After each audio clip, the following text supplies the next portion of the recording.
Let's see, I can pick up some XPS foam and get some Mod Podge, cut it up with a craft knife, roll in some rock texture with balled up aluminum foil, maybe cut out a base of MDF or foam core.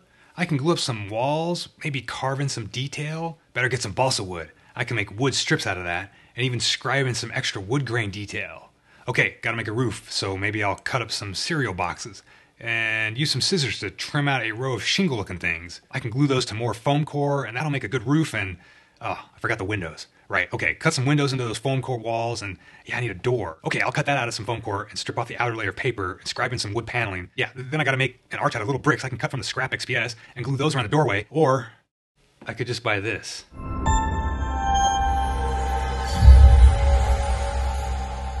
Greetings, good humans, and welcome to Tabletop Alchemy, where we ponder useless things and argue about first world problems, like making or buying tabletop terrain. There's no TLDR for this one. And even if there was, you know it'd be at the end of the video anyway, so why are you even asking? I think most of us have the same reaction to the question of, should I buy this particular thing or just make it myself?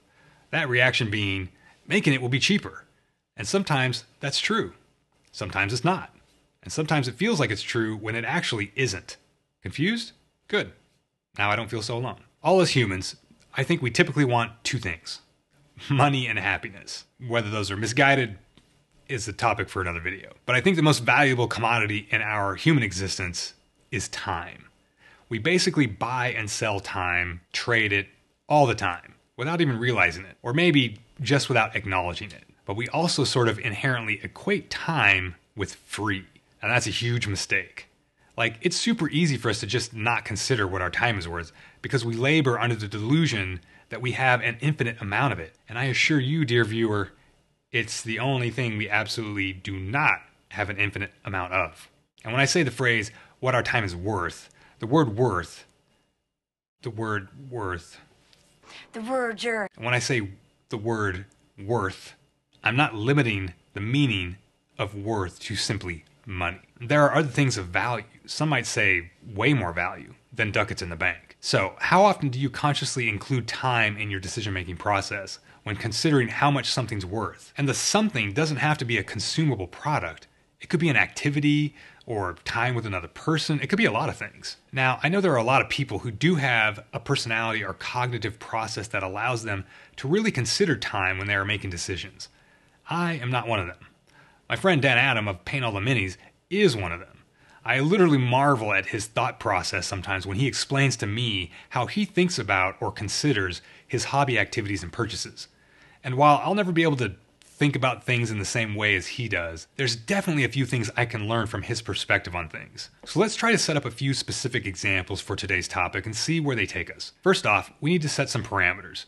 I'm going to say that there are three categories of purchasable terrain: pre-painted and assembled, unpainted and unassembled, and 3D printable.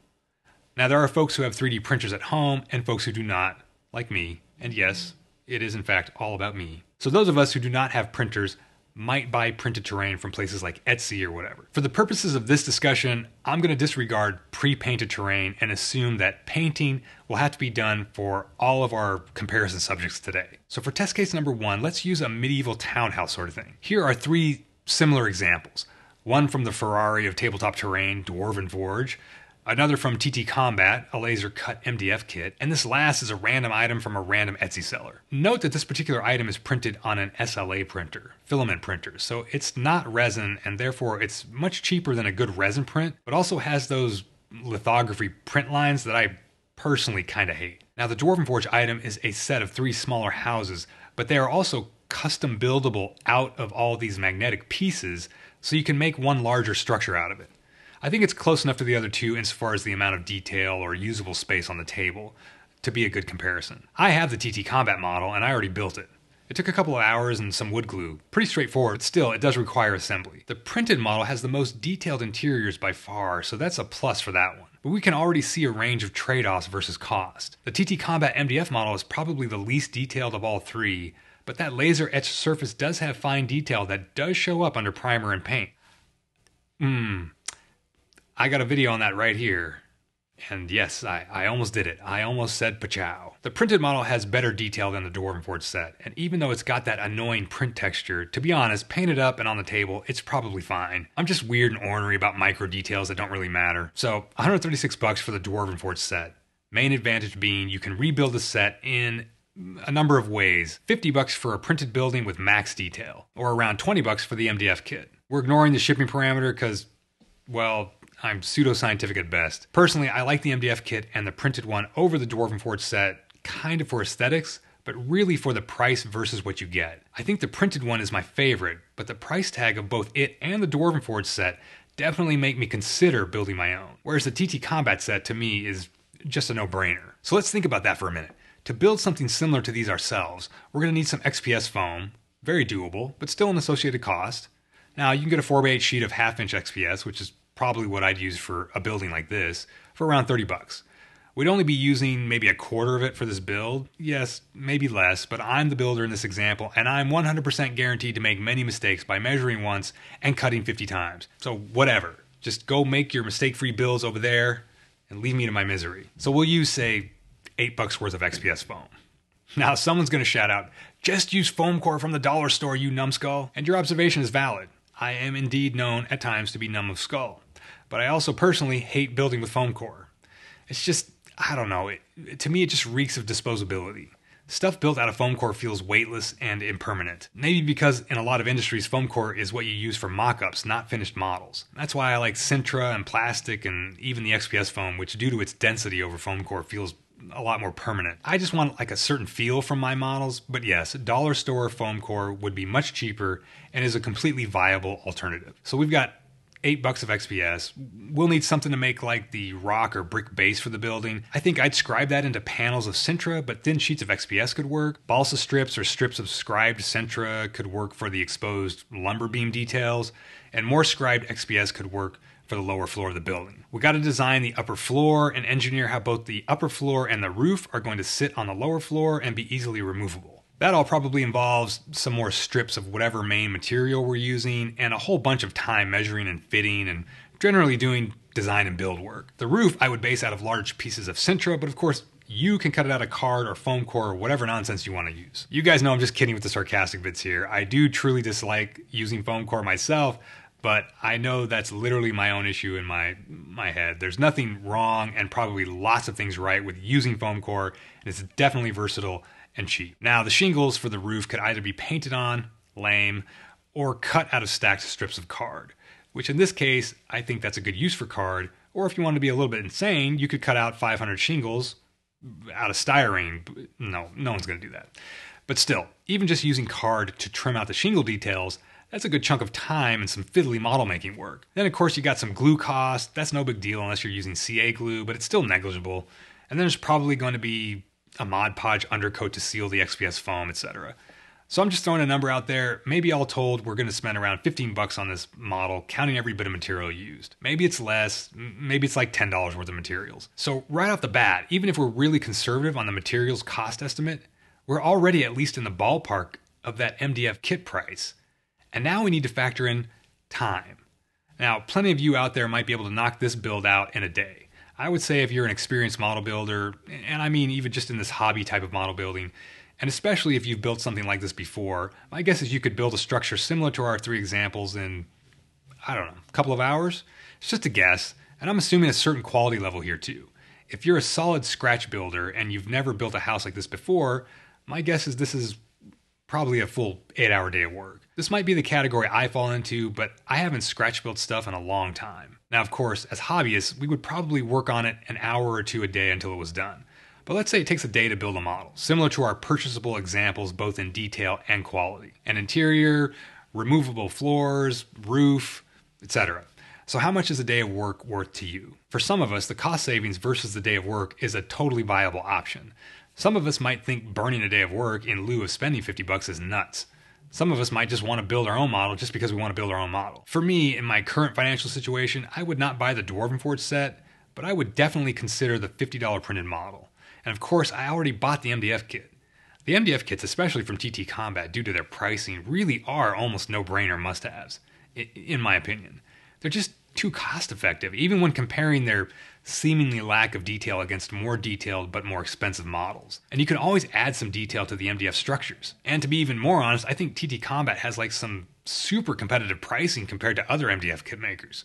I'm not putting down other MDF kit makers. There's a bunch of awesome stuff out there that is super cool, and a lot of designs that are not manufactured by TTCombat. But a day of work versus a day of free time to do other things you might want to or have to do, that is the question. And $20 or $50 for me is kind of hard to trade off for 8 hours of my time. All right, let's consider another test case, ruins. A lot of times the same runes can be used for both sci-fi and fantasy games. So right there, we have some added value. Here's where I kind of default to, I'll just build the runes myself, because I never think about them needing too much detail. But that said, there are some pretty cool purchasable runes out there. Sets like these printed runes, and these are PLA resin, not filament. So even better. The detail in these and these from Dwarven Forge, I keep bringing up Dwarven Forge. I'm just trying to have a set comparison, a comparison set that we return to. Anyway, these ruins are not something I could recreate easily at the home hobby desk. In fact, I would almost argue that these types of ruins, with all this sculpted detail, are maybe worth more of our hard-earned ducats than those buildings we just talked about. I mean, a building is something I can get my head around and actually believe I can make on my own.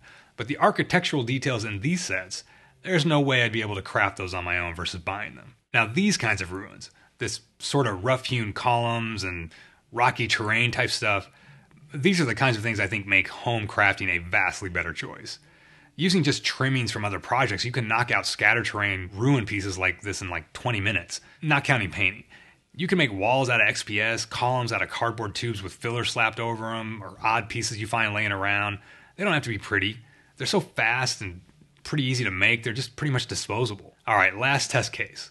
Let's use something big, something highly detailed, and maybe a bit too stacked for this conversation, but, you know, let's roll with it. How about a medieval pirate ship?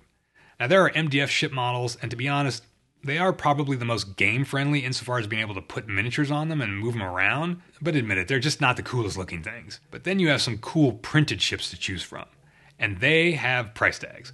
But for me, this is another example of there being no way I would ever try to build a ship on my own instead of buying one of these. I mean, unless I just really wanted to build my own ship. I mean, this one's between $90 and $120, depending on the scale you get. There's no way I could scratch build something like this in any reasonable time frame that would make home crafting a viable alternative to just buying this model. And I would buy it at 32mm scale. Now, there are all kinds of other examples, like resin trees, for instance. I don't think I'd ever buy trees like this. I would just make some out of flock or the cheap model railroad trees you can get on Amazon. I've even got a few Woodland Scenics tree kits, and while those aren't necessarily cheap, they're cheaper by far than stuff like this. Again, this is all just personal preference. We didn't even talk about, like, dungeon tiles for D&D, which is kind of what Dwarven Forge started out their company with. I think Matt Mercer exclusively uses Dwarven Forge terrain for Critical Role, but, you know, they have a production budget. I think dungeon tiles are probably best made at the home hobby desk, because there are a bunch of cheap materials and simple crafting techniques shown off by a lot of excellent hobby channels. Or, you know, you can just draw on a $20 dry erase battle map with a $2 marker, which is honestly what I do most of the time. But I know that only works for tabletop RPGs. It's not an option for wargames. So I guess in summary, what I've been getting at is that a lot of the time, buying some terrain is kind of preferable to crafting it, at least in my opinion. If you guys have any suggestions for particular sellers online or brands of purchasable terrain you like, or other ideas on how to craft or build terrain faster or cheaper at home, you know where to drop them. So go build something. Or maybe go buy something. Yeah, that does seem a little weird to say out loud. Anyway, see ya.